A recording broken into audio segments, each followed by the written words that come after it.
Well, it's the announcement we've been expecting for some time now. The 81-year-old President Joe Biden has finally come to the conclusion that he's dropping out of the race. But apparently, he'll continue to run the country until a new president is sworn in, with no problems at all.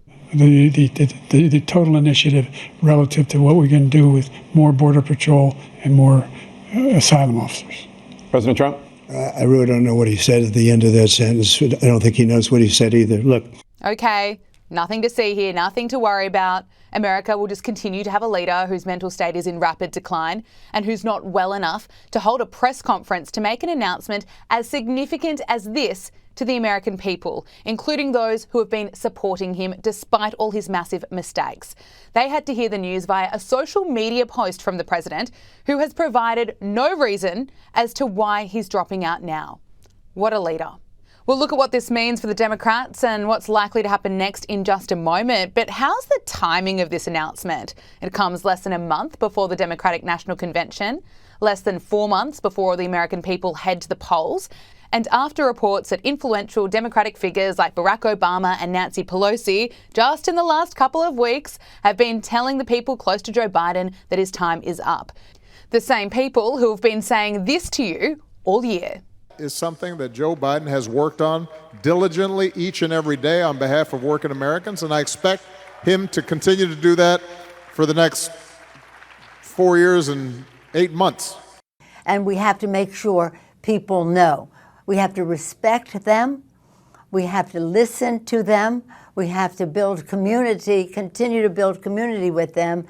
I'm very excited about the credentials, the legitimacy, the leverage that Joe Biden has given to America's working families.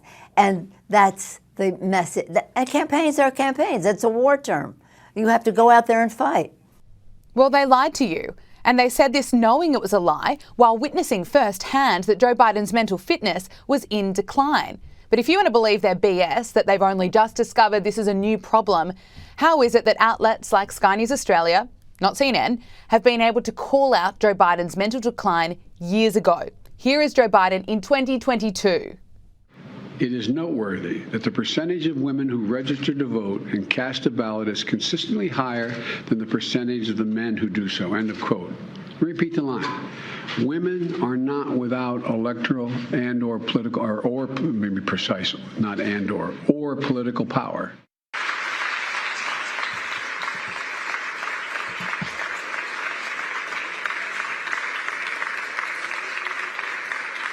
Mr. President, thank you. Watch me.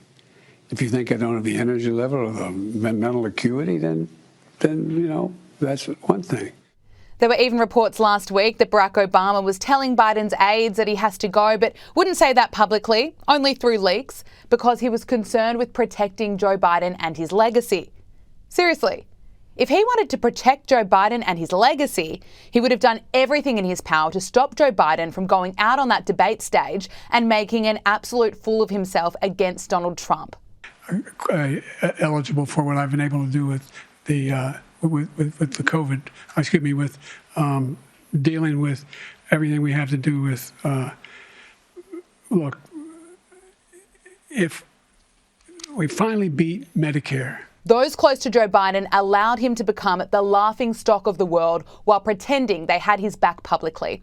And Barack Obama, being the former president, knows exactly what to do when the cameras are on him. Here he is a month ago at a fundraiser, leading Joe Biden, who clearly doesn't know where he is, off the stage for the world to see.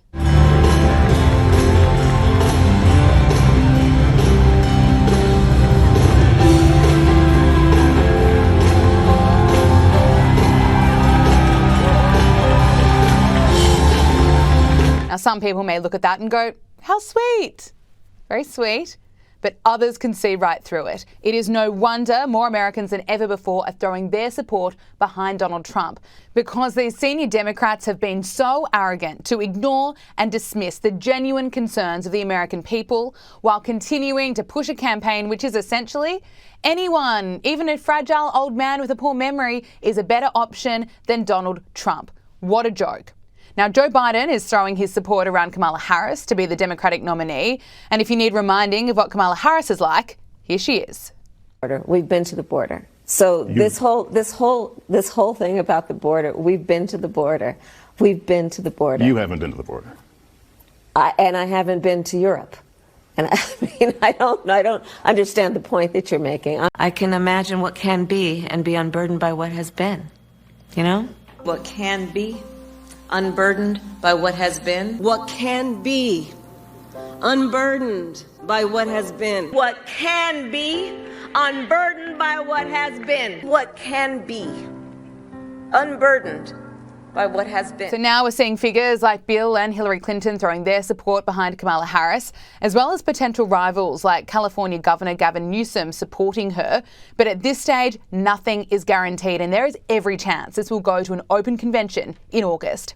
So then it turns to how does the convention work? At the conventions, each delegation from each state is supposed to vote along the lines of whoever the state voted for in the primaries or caucuses that were held in that state. There's reporting today that a phone call with the 50 state chairs indicated they would all support Kamala Harris. But if another candidate does put their hand up, say that they want to be considered, there's nothing stopping them talking to those delegations as well.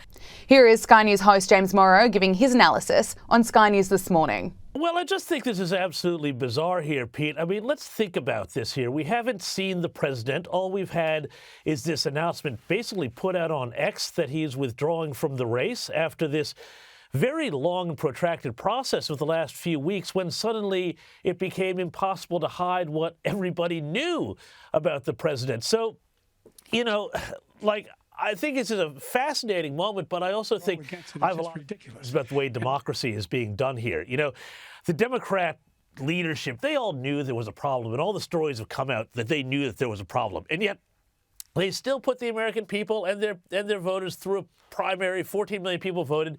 And then now that there's that problem can't be hidden anymore, the donor class, the oligarchs, you know what I mean? The Democrats are supposed to be about the little guy, are in there pressuring the president and, you know, leaking and creating a situation where he essentially has to go and he's forced out. And I just think it's a pretty bizarre situation for America to be in. There's all the big entertainment heads, Netflix, etc., over in California. Well, it's not just them. I mean, it's big money, hedge funds, you know, big corporate people. It's a real sort of behind the scenes thing. This is not democracy. This is oligarchy happening here. And they foisted Joe Biden on the people despite knowing that he had trouble. And now they've got these two existential questions, Pete, that they have to answer. Number one, if Joe Biden is not able to run for president again, why is he fit to serve now and for the next 6 months until whoever wins is inaugurated? And now the other thing is if they go to an open convention or they don't choose Kamala Harris, then was she ever qualified to be VP? So there's a lot of problems that they now have to sort of answer. Do you think they can win? I absolutely think they can win.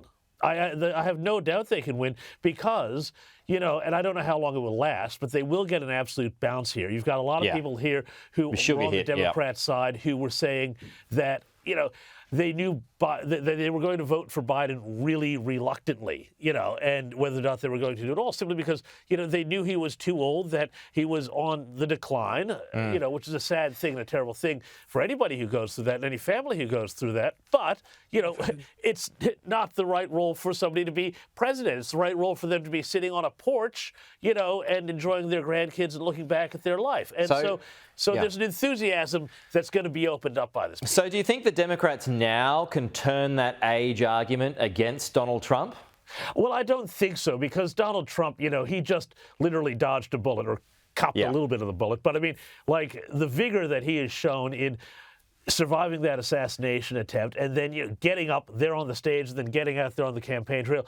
You know, we all know people in our lives who are, you know, old 78-year-olds and young 78-year-olds. And it's just, you never know. And Trump, I don't think, has any of those troubles. So she's got the negatives, though, as well. You've got the one job that she had was the border that she failed at. She's got reports of high staff turnover behind the scenes out of DC as well, James. I mean, is there a plus, though, in the fact that she's taking on a convicted felon? She was a former AG of California and a prosecutor as well. I mean, in that sense, does it make sense for her to be the one going after Trump? Well, not really. I mean, because that convicted felony, that felony is going to wind up going by the wayside as all these other sort of lawfare cases have gone. So I wouldn't put any stock in that. The prosecutor thing is going to be a bit of a millstone around her neck with the hard left of Democrats who, will look back at how she was, jailing people for marijuana offenses and things like that and laughing about it. And remember, she was called out at one of the debates the last election on that very issue. So I think that cancels itself out. And, there's a lot of sort of questions about her personal background, how she got into politics, which will also be aired, and whether or not she's actually really qualified to do the job, although she is very politically calculating.